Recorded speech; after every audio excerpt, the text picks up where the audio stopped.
अस्सलाम वालेकुम वरहमतुल्लाहि वबरकातुहू। मोहतरम सदर कराम, मोहतरम मेहमानों, कुरान वालिदैन और मेरे अज़ीज़ साथी, आज हम सब खास और तारीखी मनाने के लिए जमा हुए हैं।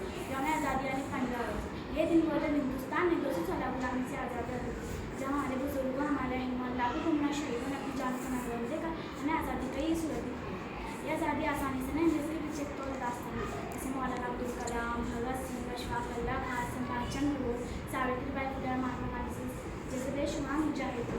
अपना सब कुछ कुर्बान कर दिया ताकि हम लोग सांसें ले सकते। जब भी आसमान के नीचे खड़े होकर आज़ाद तराना गाते हैं, परचम लहराते हैं, हमें ये याद रखना चाहिए आज़ादी से जश्न मनाने का नाम नहीं बल्कि जिम्मेदारी उठाने का अहद भी है। हमें एक करना होगा, हम नफरतों को नहीं, मोहब्बतों को आम करेंगे। हम जात, धर्म और जबान से ऊपर उठ कर एक हिंदुस्तानी बनकर सोचेंगे। हम हमारे मुल्क का तारीफ, इंसाफ, तरक्की, एहतियात को गहवारा बनाएंगे। याद रखो साथियों, कभी हम आज़ादी की कदर ना करें तो वो छीन नहीं सकते। लिहाजा आओ हम सब मिलकर नारा लगाएं, हिंदुस्तान जिंदाबाद, शहीदों को सलाम। आखिर ये वतन हमारा है, ये चमन हमारा है, ये वतन हमारा है, ये चमन हमारा है। इसको बचाना है, इसको सजाना है। ना पूछे ज़मीन की कीमत शहीदों के लहू से, ना पूछे